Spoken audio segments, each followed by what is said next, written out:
Welcome to the Woman in Power Conversation with the President.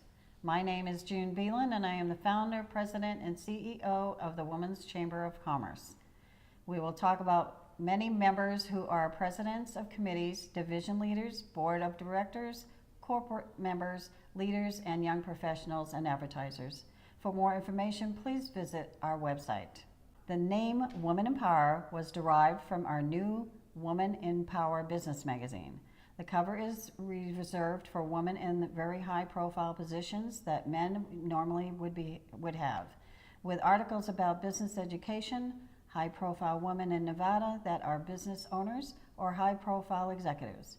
Premier issue will be distributed to all attendees at the Power Breakfast Series on July 11th, 2018. Our guest today is Brenda Gayle Bryant, owner of the Gayle Group. Brenda has 30 years of experience in management and finance. Please help me welcome Brenda Gayle. Thank you, June. You've been with the Women's Chamber for how long? 15 of the 16 years, I think. Pretty close, probably. I'm officially a teenager now. Yeah.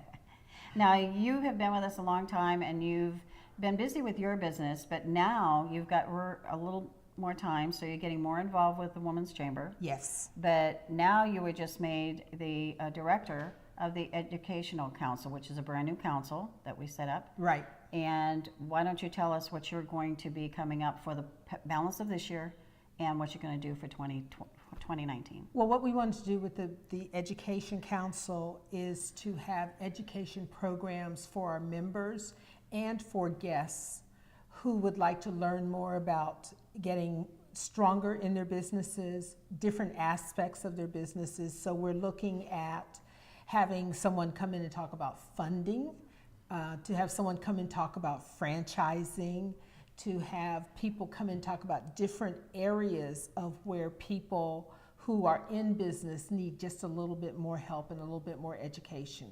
So we want to meet their needs where they are. Yeah, because when we were in our meeting, we set up, 3 for this year, for the balance of this year. And do you remember the dates of those? Okay. July? July and September and November. Yeah.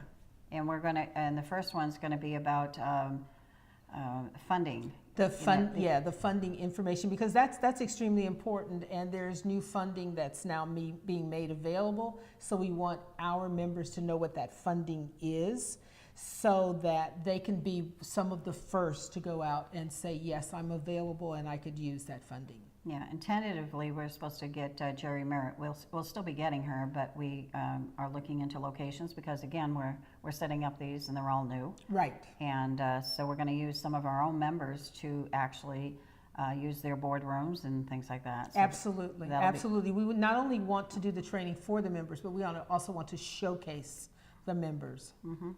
And the next one is going to be for the one in September. Is the franchise? Yeah, is the franchise for? No, that's November. It's Medicare. Oh yes, yeah. You're right. It's to because that's their season. They're kicking off. I guess the Medicare open enrollment starts in October. So to have people ready and understanding what that is, especially for business owners, many of whom may already be on Medicare or moving into Medicare. They also may have employees who are at that point. So it's to help them understand what that process is. Healthcare is a little confusing at the moment, and so we want to unconfuse that piece of it. Yeah, so that's going to be good because Becky's going to take charge of that. Right. She has a certain insurance end of it where she signs up people during the, was it October to December? Right, that's the open enrollment piece for Medicare, right. Absolutely. So she's going to be doing that one along with the Medicare, and it's going to be held at their location. Yes. Okay, and then the last one's November, and that's going to be at our Power Breakfast Series. And that's the one that's going to be for the franchise. Yes. Because they have new programs for people that want to get into business and they are trying to help the small business person and the person that wants to seek about starting a business, Yes. now they're going to be able to do some franchises for less money and startup, but they want to go in there because they don't want to start on their own, because they want to use a trademark that they already have set up. It's kind of like a done-for-you business, and I have had several clients over my career who have been franchise owners. Some franchise that you know, which are really huge, and some that are smaller. But the whole point is that many people don't go that route because they don't really know what a franchise is and how a franchise works. Yeah. So you're, as far as you right now, what exactly projects do you have coming up? Because you teach a lot, you speak a lot. What kind of classes do you I have coming talk up? all the time. Oh, you mean for other people? So what I'm doing is I am now a certified coach and financial trainer. I just finished a class with UNLV teaching small businesses how to understand their money and how money works in a business. So I'm also doing financial coaching one-on-one with clients, and I am preparing to put on a group coaching program online so that it can be offered to many more people. Now you have more than, because I read your resume, and you have more than just finance and management. Would you like to elaborate a little more of your background? Well, I am in my history, I have done training, I've done coaching, I've done consulting, I've been in over 400 small businesses. And what I found when I was working with small businesses is that people think they have management problems, or they think they have manufacturing problems, but the core of it is they really have money problems.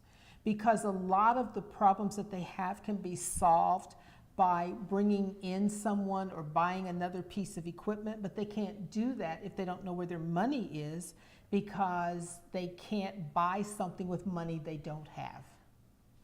And so it became very, very apparent to me, and part of this is because my undergraduate degree is finance, statistics, and accounting, so yes, I am a numbers person, that numbers are extremely important. For small business owners especially, they don't have the capacity to have a department that handles that. The owner needs to understand how money moves in a business, and the importance of how to use that information to make better business decisions. If they cannot make those better business decisions, many times they make decisions based on false information. It is possible to make bad decisions from good information. It's almost impossible to make good decisions from bad information. The thing that I come across with, with all the, chamber members and some of the people that are coming to us for help, they don't start a business like they're supposed to. It's still the same today. It's not any different than it was back in the 70s when I started up. You still have to have a business plan, you still have to have financing, and it has to be a 5-year projection. I don't see that anymore. When I'm working with business owners, I say to them, tell me if this fits you. This is my sample business person. I was busy working for a company. I'm a great widget maker. I make great widgets. One of the customers comes to me and says, I really come to this company because of the widgets that you make, but if you would go out on your own, I could pay you $5. I could pay $5 less for a widget, and you would be making $5 more. I would be your customer and I would support you. And so people will step out and go, yes, I'll be an independent widget maker. Well, there's no such thing. When you step out, you have now become the owner of a widget making business. So what you bring with you is your talent for making widgets, whatever that is, whether you're an architect, whether you're a trainer, whether you repair cars, it does not matter. The issue is the stuff that you don't know, which is how to run a business, will cause you great problems. So what normally happens is that you work as much as you can, you make as many widgets as you can, you have a great reputation out in the field, and then you find that you don't have enough people. You need somebody to come in and help you because now you're working all the time. So you hire your brother-in-law. And so what is your brother-in-law's job description? Anything I don't want to do. That's the brother-in-law's description. So I want to continue to make widgets, and I want my brother-in-law to do all the rest of this stuff. Well, when it gets too big for my brother-in-law and me to do that, he calls his cousin. And so the cousin comes. So what's the cousin's job description? Anything the two of us don't want to do. And that is not the way you build a strong business. But that's the way that most businesses are built, because there has been no place where they could go to understand what is the structure of building a business with a strong foundation. Well, it's okay to build a business, but you have to still have a 5-year projection plan. You've got to have the money to carry yourself for 5 Absolutely. years. Nobody knows about advertising. Nobody knows about PR. Nobody knows about marketing, and you need all that. And you have to have, if whatever type of business you have, like mine years ago, you had to be covered for all types of advertising because you had to now promote yourself on TV, radio, and print. Yes, And nobody has that. And one of the things that happens, I had a client tell me this once. He said, I started my own business because I thought my boss was an idiot. And so I look at the car that my boss has, and I look at the place where my boss lives, and I think, he's taking all the money and he's not giving us decent wages. And so I'm going to start a business on my own. And he said it took the first, what I call 3 a.m. sweats, when you wake up in 3 a.m. and you go, oh my gosh, I got this shipment coming in, I don't have the money to pay for it. Or, oh my goodness, there is payroll due and I don't have the money to pay my people. That he found out that his former boss was not an idiot, because there are many times that the boss goes without so that the employees can go with. That is, yeah, because something's got to change though. You've got to change, because these people think that social media is the way to go. I don't need to raise any funds. I don't need to do a business plan. I got the social media. I hear that so often. If you really want to build a strong structure for your business, if you really want to have a business that outlives a year or 2 years, because most businesses fail desperately within the first year, and then 5 years is the next piece of failure. And you don't want to do that. And you don't go into business to work all the time and have no time for family, have no time for living. So you have to think it through. And you may not be able to think it through on your own. That's okay. There are places that you can go. You can go to SCORE. You can go to the Small Business Development Center. Those are places that you can go, get advice, and that doesn't cost you anything. You can come to me. I charge. I'm a small business owner.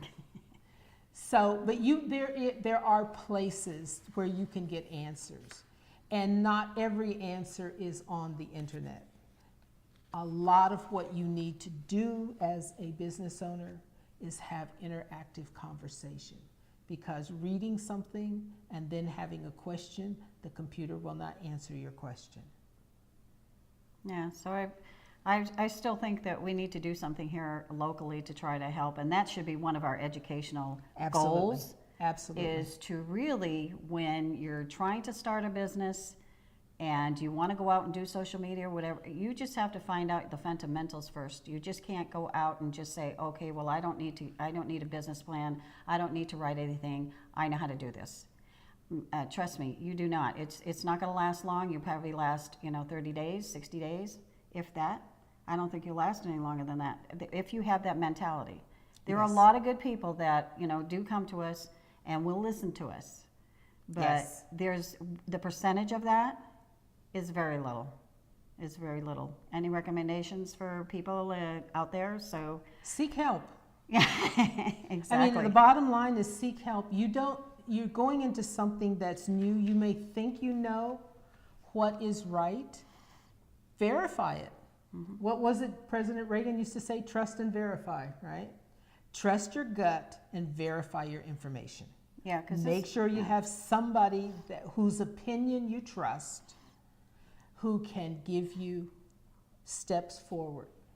And we have a resource center now on the Women's Chamber website. So now they can go there and there's all kinds of help they can get, and they can click it on for whatever their issue is.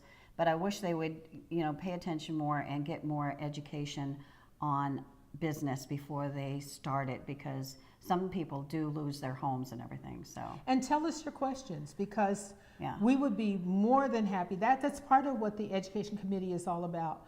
We want to help you have the strongest business that you can have.